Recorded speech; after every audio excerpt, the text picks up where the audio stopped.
What we really want to say is, rather than thinking about beliefs that you want to change, because when you think of something that needs to change, you're looking right at it, and it's not changing, it's getting stronger.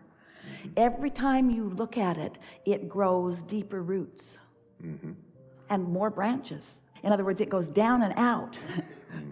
And so when you instead think about what you'd like to think about, what we've been saying for a little while is that the way to stop practicing beliefs that you no longer want to perpetuate is by making them more and more general. Now, that's what your tree analogy was about. Right. But in your analogy, from our perspective, the leaves on the tree are the more specific.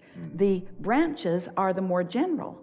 But also in your analogy, the branches were the more core beliefs. And so you're sort of getting in your own way about that. Yep. Just in general terms, when you are general, you are less specific. Write that down. That's really important. That was good. Truths of the universe happen here. When you are general, you are less specific. When you are less specific, there is less momentum. So if you can go back to the general that is easier for you to align with, back to the general that is easier for you to find harmony with the source within you. Once you stabilize there, then from that stable, non-resisted vibration, now new evidences of that will fill out the branches of your tree. Well, let's get back to the really core of who you are. From the source energy perspective of who you are. So there is not believing, and then there is hoping, and then there is believing, and then there is knowing. That's sort of the continuum of this vibration of belief. So the source within you knows these things about you. And if you want to talk about core beliefs, we think these are the beliefs that we would be focused upon. You are worthy beyond description, and you are brilliant beyond description. You are good. You are source. That is your core. And every bit of moving from that is a flawed premise and a distortion. So there are so many things that humans focus upon out here in the physical world that contradicts their core beliefs. Now, there are many more we can go for. A core belief, a source energy, core belief is that all really is well, that we are eternal beings. So think about how many things that you might stumble across in a day that contradict that knowing that the source within you holds, that well-being does abound. So maybe it would be easier for you to just say, well, I've got one core belief, and that's in well-being. And anytime I deviate from that, then I get crossways of what the source within me really knows. So then you take that knowing that source within you holds, knows, is, and understand that source, inner being, whatever you want to call it, is focused right here out on the leading edge with you, right here in the moment where you're doing whatever it is you're doing, with all of that knowing, that core believing, that opinioning, all of that focused right here with you. And you can tell in every single moment what your deviation of that core is. You can just tell. So we really want to say to you, we don't want to be impertinent, but we sort of kind of do. We want to be so blunt. What difference does it make how many different ways you all have figured out to deviate from the core premise of well-being? In other words, because when you start counting them, those are the things that you're counting. There's just a belief in well-being, a knowing in well-being, an expectation of well-being. And you know what? Well-being continues and continues and continues. This earth spins in its orbit in perfect proximity to other planets. Every now and again, something will happen, and Esther and friends will say, oh, wow, can you believe that the law of attraction and the universe is so good that they could provide that kind of rendezvous so that we could have that fun? Esther pulled into the hotel yesterday in her new Denali, and when she pulled in, she was talking to Jerry all the way because she and Jerry, they got lost every time they came downtown. Every time they came downtown. But yesterday, she didn't get lost, and she said, you're much better now, Jerry. that broader view thing's really working out. And when she pulled up to the ramp, her odometer read 2222. And Esther goes, wow, oh wow, that must have been why I turned over there to throw my trash away, so that it would be right at 2222. And we say, that's child's play. We keep your Earth spinning in its orbit in perfect proximity with other planets. In other words, do you have any idea how much consciousness and well-being is focused upon all that you are? Find any little piece of anything that feels good and give it your undivided attention, and call it my core belief for today. Yeah. My core belief for today. Esther has a bumper sticker. It's not a bumper sticker, it's a dash card plaque. Some of you may have them too. And when you look at it, you can't read it because it's all backwards. But when you lay it on your dash, it reflects into the window and it says, things are always working out for me. That's your core belief. Things are always working out for me. In what way, in this moment, can the universe demonstrate to me the goodness that is me, the clarity that is me, the love that is me, the worthiness that is me? And the demonstrations are so powerful, but you all are like little prickly pears that are just sort of holding it off. Well, I picked up this belief when I was in the 2nd grade and this one in the 3rd grade, and my mother never stopped drumming this one into my head. And so I'm a broken person, Abraham. I can't accept the perfection that is me quite yet. And we say, well, get on with it, will you? Begin looking for the evidence of your well-being.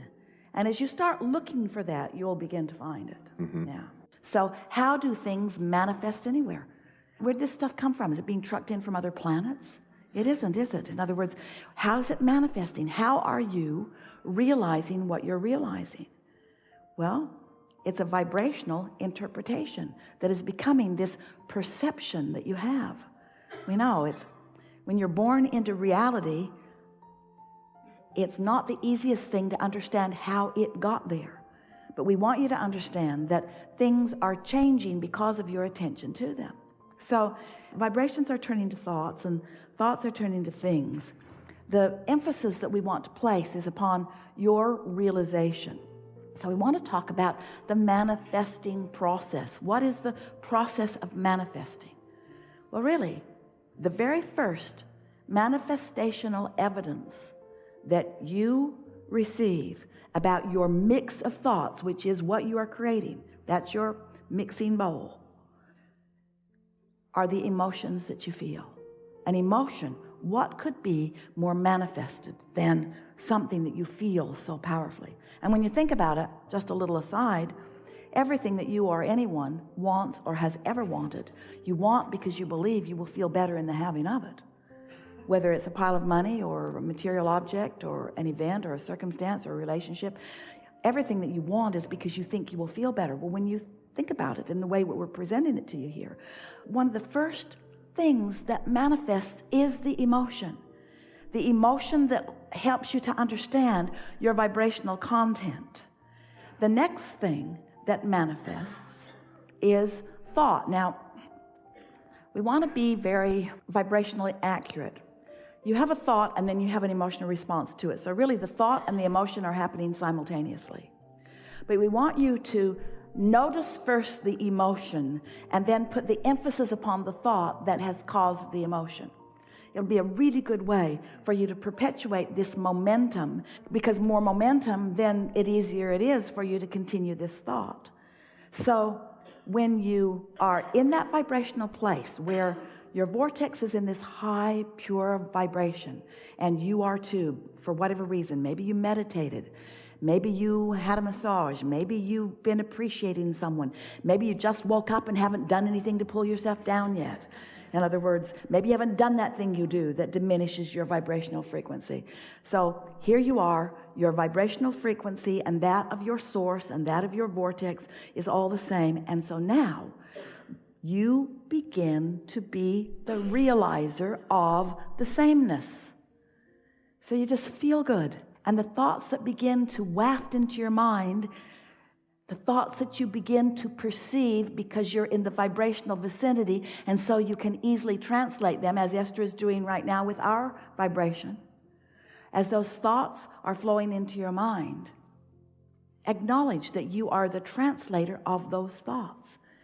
As you begin to deliberately acknowledge that you are tuned into who you are and what thoughts are coming, what you'll begin to notice is, Esther's been doing this a lot lately, and she's been telling anyone who will stand around and listen to her, I'm acting on my impulses a lot. I'm no longer writing it down as something to tend to later. She's doing her best that when an impulse comes, when she thinks of someone, that's the time to call them. When she thinks of something, that's the time to put it in the suitcase. When she thinks of something, she went to a house in another city with a car parked in her garage, and when she got there, she didn't have the keys to the car in the garage in the other city. And she thought, I thought about that over and over and over and over and over again. And instead of acting on it, that's the kind of thing we're talking about. So if you get so that you're tuned in more and more and more, and knowing that you are, and consciously acknowledging that you're translating the vibration of alignment into tangible, perceivable experiences of well-being, then the thought process that begins to flow. So what we're getting at is, this is the way. The cells of your body have been launching rockets of desire into the vortex too. Your cells have created a vibrational version of you. Which you are not helping them live sometimes. But when you're tuned in, when you're feeling good, when you're using every excuse that you can to feel good, when you're feeling good and then you're following the impulse, you're acting on the impulse, it's our promise to you. You're going to give them what they want. You're going to give them what they want when they want it. You're going to find yourself as this vital, efficient, good feeling, tuned in, tapped in, turned on extension of source energy. You are translations of source energy. And the way you feel and how it's turning out is the evidence of how well, what kind of communication you got going on, you see. Thank you so much. You never get in your car, set the radio dial on a station that you don't like, and then demand that they play the songs you want to hear. I've been listening to you all day, and all I'm getting Spanish stuff. Spanish. I'd like something in English, please, and something popular. You don't demand, you tune. You tune to the frequency that allows you the receiving of what you're looking for. And you live in the most diverse, magnificent, leading edge environment to create with precision and detail the specifics of everything that you want. This is co-creation at its best, and you knew it when you came. We've taken supreme pleasure from this interaction.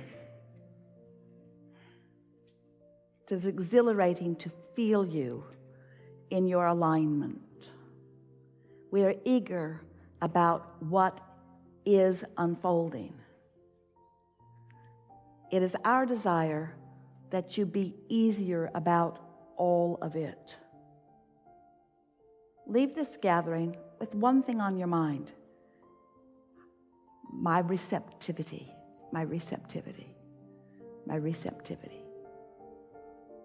There is great love here for you.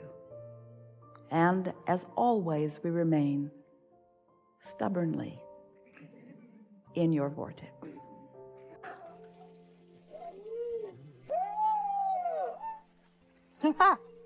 You guys are wonderful. This is a really good day, huh?